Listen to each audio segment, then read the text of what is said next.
ভাইয়েরা, তারা বিএনপির না শহীদ জিয়ার বিএনপি করে, না তারা খালেদা জিয়ার বিএনপি করে, তারা ভারতের বিএনপি করতে চায়।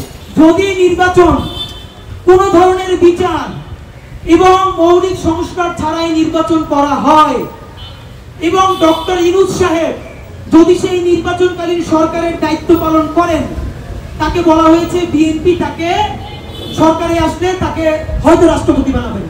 আমরা অ্যাপ্রিসিয়েট করি, তাও বলা হয় না। আমরা কি সেই আগের মতো 300 আসন যেখানে মমতাজের মতো মানুষ গিয়া, আপনারা জানেন কিনা এই এশিয়ার সবথেকে এক্সপেন্সিভ পার্লামেন্ট কিন্তু বাংলাদেশের সংসদ। ভারত এবং এমন এমন অপরাপর সকল সংসদেও প্রতি মিনিটে এত টাকা খরচ হয় না, মেইনটেনেন্স কস্ট এত। আর সেই সংসদে বৈশা গান গায়। খালেদা জিয়ার জন্ম ঠিক নাই, বাপের নাম মায়ের নাম জানে না, সেইটা মমতাজ ওইখানে বসে বলে, আর হাসিনা পিচ্চা প্রায় টেবিল চাপড়ায়।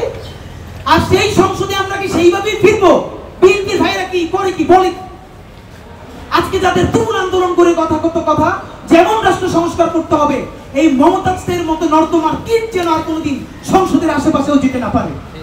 আপনি সেই সংস্কার না করে কাদেরকে নিবেন? আবার সেই 8 পাস মাস্তানটা যে ভোট দখল করে 45,000-এর বেশি কেন্দ্র আছে, শহরের কেন্দ্রগুলো পুলিশ পাহারা দিবে। ভাই, প্রত্যেকটা টিভি ক্যামেরা, আপনারা বলেন আপনাদের প্রত্যেকটা টিভি সেন্টারে কয় হাজার ক্যামেরা আছে? 500, 1000, 45,000 কেন্দ্রের বেশি যদি কেন্দ্র থাকে, আপনাদের 45,000 ক্যামেরা আছে, 46,000 ক্যামেরা আছে, সাংবাদিক আছে। শহরে দেখানো যাবে আর্মিরা পাহারা দিচ্ছে। সেই গ্রামের যে কেন্দ্রটা যেখানে শহর থেকে যাইতে লাগে 2.5-3 ঘন্টা, সেইখানে কেন্দ্রটা দখল হয়ে যাবে, আর্মি থাকবে না, পুলিশের তো কোনো সাহসই নেই, পুলিশ তো ফাংশনই করে না। সেই সব কেন্দ্র দখল হয়ে যাবে। ভোট দিতে যাবে কে বলেন? কে ভোট দিবে? আপনাদেরকে একটা কথা জানাই। দ্বিতীয়ত, সংরক্ষিত নারী আসন নিয়ে একটা কথা হয়েছে, আমাদের স্পষ্ট মতামত দিয়ে দেয়। এনসিপি বলছে 100 আসন করবার জন্য, এবং এই নারী আসনকে সরাসরি যাতে নারীরাই ভোট মানে তাদেরকে একজন নারীকে 3টে সংসদীয় এলাকা দেয়া, এর মানে তারা সরাসরি জনগণের ভোটে নির্বাচিত হবে। এটা একটা ভালো দিক আছে। মানে হলো আপাতত নারীরা যেভাবে সংরক্ষিত আসনে মনোনয়ন পায়, তাতে তার নিজের কোনো কোয়ালিটি লাগে না, নিজের দলের কারো সে সেবা দাস হয়, বেশি চাটুকরিতে যে বেশি করতে পারবে তার স্বীকৃতি স্বরূপ তাকে একটা কোটা দিয়ে দেয়, সংসদে গিয়ে গান গায়। এটা তো আর হতে দেওয়া যায় না। এর মানে হলো কি, যেই সংরক্ষিত নারী আসনে যিনি যাবে তার জনতার সাথে সরাসরি একটা সম্পৃক্ততা তৈরি হোক। কিন্তু একটা কথা এখানে বিএনপি এটা চায় না, তারা বলে আগের মতন। এনসিপি বলে না, তাদের একসঙ্গে সরাসরি ভোট দেওয়া হোক, কিন্তু দুটোর মধ্যে দুটো ক্রাইসিস আছে। বিএনপি যেটা বলে সেটা তো পুরনো বন্দোবস্ত হতেই পারে না। এনসিপি যেটা বলেছে খেয়াল করে দেখেন, তাহলে 300 আসন যদি সংরক্ষিত নারী সদস্য হয় 100, তাহলে একজন নারীর এগেইনস্টে 3টা কনস্টিটিউয়েন্সি পড়বে। তাহলে বলেন তো, কোন নারীর পক্ষে নির্বাচনের সময় 3টা আসনে ক্যাম্পেইন চালানো কি সম্ভব? মানে আমরা যারা পুরুষ নির্বাচন করে তারাই তো সে তার পুরো একটা নির্বাচনী আসন কভার করতে পারে না। তাহলে নারী কিভাবে 3টা আসন সে ক্যাম্পেইন করবে? এটা তো নারীকে ভালোবেসে তার উপরে আরো একটা জুলুম হয়ে গেল। এই দুইটার মধ্যবর্তী আপনাদের মাধ্যমে একটা প্রস্তাবনা আমরা দিতে চাই। প্রস্তাবনাটা হলো, বাংলাদেশের যত রাজনৈতিক দল এই নির্বাচনে যত ভোট পাবে, নির্বাচন কমিশনের কাছে হিসাব থাকে কত পুরুষ ভোটার কত নারী ভোটার।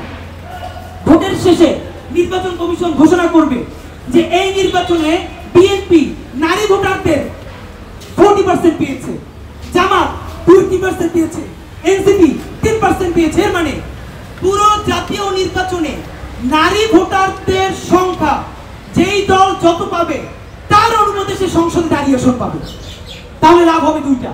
একে হলো, তখন নারী নিজে তার একটা এজেন্সিশিপ তৈরি হবে। ও, আমি যে ভোটটা দিচ্ছি এটার একটা স্পেশাল দাম আছে, কারণ নারীদের ভোটের উপরেই নির্ভর করবে প্রত্যেকটা রাজনৈতিক দল সংসদে কতগুলো নারী আসন পাবে। নাম্বার 1। নাম্বার 2, এই যে আমরা অনেকের ব্যাপারে ইসলামী দলগুলোর ব্যাপারে বলি কি, তারা নারীদের কাছে যায় না, নারীদেরকে গুরুত্ব দেয় না, কিন্তু বাংলাদেশের রাজনীতিতে নারীকে তো সামনে লাগবে। Very good. এই পলিটিক্সটাই যদি আমরা সবাই মিলে করতে পারি যে প্রতিটা দল যত পার্সেন্ট নারীর ভোট পাবে সেই ভোটের অনুপাতে সে সংরক্ষিত আসন পাবে মহিলাদের, তাহলে দেখবেন আগামীকালকে সুর করে জামাতে ইসলামী, ইসলামী আন্দোলন, খেলাফত মজলিস, অপরাপর সকল ইসলামী দলগুলো নারীদেরকে নিয়ে রাজনীতি করতে বাধ্য হবে এবং নারীদেরকে স্টেক দিতে বাধ্য হবে। সুতরাং আমরা এটা আপনাদেরকে বলে রাখলাম।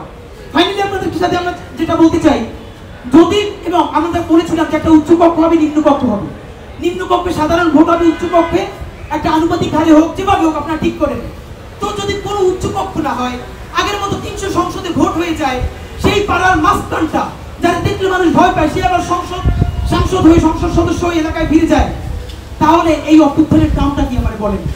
এবং বাংলাদেশের বড় রাজনৈতিক দলগুলো, বিশেষ করে বিএনপির কিছু ভাইয়েরা, তারা বিএনপির না শহীদ জিয়ার বিএনপি করে, না তারা খালেদা জিয়ার বিএনপি করে, তারা ভারতের বিএনপি করতে চায়। তারা ঘুরে ফিরে সেই পুরনো বন্দোবস্তের উপরে থাকতে চায়। আপনাদেরকে একটা কথা মনে করাই যায়, আমাদেরকে বিএনপির শত্রু হিসেবে চিহ্নিত করতে চায়। বাংলাদেশ প্রশ্নে বিএনপি যতখানি বাংলাদেশের, আমরা ততখানি বিএনপির পক্ষে। আমাদের যে আমরা বিএনপির মাখন খাই না, না খেয়ে আমরা বিএনপিকে ভালোবেসে সমালোচনা করি, বিনিময়ে বিএনপি শত্রু হয়েছে কিনা দুইটা প্রমাণ করি। আপনাদের সামনে বসে দুদু ভাইয়ের সমালোচনা করেছি, বিএনপি তাকে শোকজ করেছে না? এরকম অনেকগুলো ঘটনা আছে, ভালোবেসে সমালোচনা করেছে এবং তারা সূত্র নিয়েছে। প্রেসার গ্রুপ হিসেবে এটাই আমাদের দায়িত্ব। আপনারা কি চান? প্রেসার গ্রুপ ইয়া হিসেবে রাত্রিরে আপনাদের কাছ থেকে খাম নিয়ে আসবো আর এখানে সংবাদ সম্মেলনে এসে চুপু খাবো? তাহলে আমরা কি সেই প্রেসার গ্রুপ? আপনাদের কাছে স্পষ্ট বলতে চাই, এই নির্বাচনে ভোটার কারা আপনারা সাংবাদিক বন্ধুরা ভালো করে জানার কথা। এখন পর্যন্ত হালনাগাদ হয় নাই। 2018 নির্বাচনে যে হালনাগাদ হয়েছে, তাতে টোটাল ভোটের 18 থেকে 29 যাদের বয়স, এটা খুব মনে রাখা দরকার আমাদের। বিএনপি, জামাত ইসলামী, অপরাপর রাজনৈতিক দল, আপনাদেরকে আমরা এখন হুমকি দিব, মনে রাখবেন। এই জুলাই গণ অভ্যুত্থান রাজনৈতিক দল সাথে ছিল, কোনো রাজনৈতিক দলের নেতৃত্ব হয় নাই। ছাত্ররা মাঠে নেমেছে আর বাংলাদেশের মানুষ নিজেই আন্দোলন করেছে। আন্দোলনের নেতৃত্বে ছিল তরুণরা, যাদের বয়স মূলত 18 থেকে 29 প্রধানত। বর্তমানে বাংলাদেশে ভোটারদের মধ্যে 18 থেকে 29 এই বয়স সীমা ভোটার হলো 3,62,00,000। আপনাদেরকে মনে করিয়ে দেই, বর্তমানে বাংলাদেশে ভোটার তালিকায় যেটা হালনাগাদ হবে, সেই অনুযায়ী কাছাকাছি, একদম কনফিট ফিগার বলছি না, ভোটারের মধ্যে 18 থেকে 29 বছর এই বয়স সীমার মধ্যে ভোটার হলো 3,62,00,000, মানে পুরো ভোটের 33%, মানে 3 ভাগের 1 ভাগ। আরেকটু যদি বাড়াই বলি, এখন বর্তমানে যারা সংস্কার চায়, যারা আগের পুরনো ফ্যাসিবাদ চায় না, দেখবেন এরা ম্যাক্সিমাম 40-এর নিচের বয়সের মানুষ। 40-এর উপরে যাদের বয়স হয়েছে, তারা চ্যালেঞ্জ দিতে ভয় পায়, তারা আগের অসততার মধ্যে ডুবে থাকতে চায়। 18 থেকে 40 বছর যারা সংস্কার চায়, এদের ভোটার সংখ্যা 7,15,00,000। আপনাদেরকে মনে করিয়ে দেই, 18 থেকে 40 যারা তরুণ এবং তরুণের পরে যুবক, যারা সংস্কার চায়, নতুন দেশ চায়, স্বাধীনতা সার্বভৌমত্ব চায়, ভোটার সংখ্যায় তারা 7,15,00,000, এর মানে পুরো ভোটের 55%। এবার আপনাদেরকে মনে করিয়ে দেই, লাখ লাখ মানুষ লইয়ে বিএনপি মিছিল করে, জামাত শোডাউন করে। শুনেন, আপনারা যখন মিছিল ডাকেন, উপজেলা ইউনিয়ন থেকে শুরু করে ঢাকা এসে হয়ে যায়, কিন্তু এইটাই কিন্তু সারা বাংলাদেশের 18 কোটি জনগণ না। 18 কোটি কিন্তু জনগণ সেই যে এখন অফিস করে, আপনার ইলেকশন হচ্ছে না, কিছু দেখে না, এই সংবাদ সম্মেলনটা দেখে। ভোটের নির্বাচন হইলে যদি ভোটের সুষ্ঠু পরিবেশ হয়, জায়গা মতো গিয়ে ভোটটা দিয়ে দিবে। আর যদি দেখে আগের মতো নির্বাচন হয়, ভোটের কপালে ঝাড়ু মেরে অফিস করে বসে থাকবে। কেমন নির্বাচন চান? আওয়ামী লীগের মতো একটা নির্বাচন? খালি যারা বিএনপি করে, খালি যারা জামাত করে, খালি যারা ইসলামী আন্দোলন করে, আপনারা রাজনৈতিক কর্মী নিয়ে গিয়ে ভোট দিয়ে একটা দল বানাই ফেলবেন, করেন। তাহলে এই যে 55% যাদের কথা বললাম, এরা কেউ আপনাদেরকে ভোটও দিতে যাবে না, কেন্দ্রেও যাবে না। আর যদি চান না, এই ভোট দেওয়ার জন্য প্রবাসীরা মুখেই আছে, প্রবাসীরা ভোট দিতে চায়।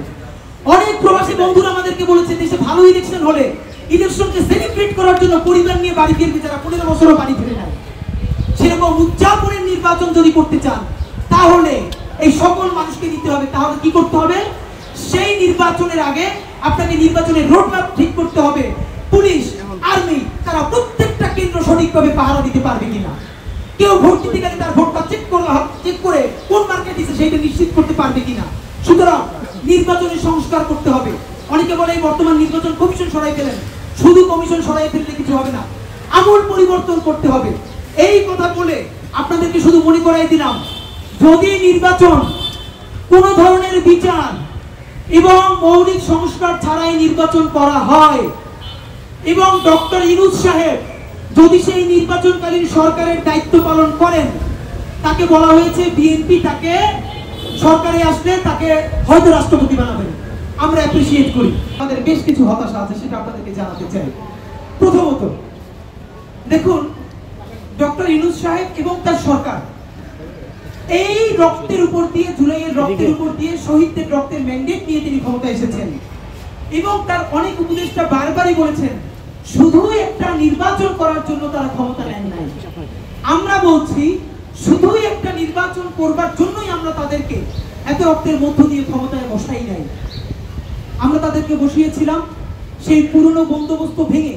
আপনাদের কি মনে হয় এই ঢাকা বিশ্ববিদ্যালয়ে যেদিন সকল ছাত্রকে হল থেকে বের করে দেওয়া হয়েছে, আন্দোলন মরে গেছে, সবাই চক্ষু বন্ধ করে বাড়ি ফিরে গেছে, সেই আন্দোলনের বাঁশের কেল্লা হয়ে প্রাইভেট বিশ্ববিদ্যালয় পরের দিন যেভাবে রুখে দাঁড়িয়েছে, এই আন্দোলনের দ্বিতীয় শক্তি মানে দ্বিতীয় প্রাণ ফিরিয়ে দিয়েছিল সেই প্রাইভেট বিশ্ববিদ্যালয়।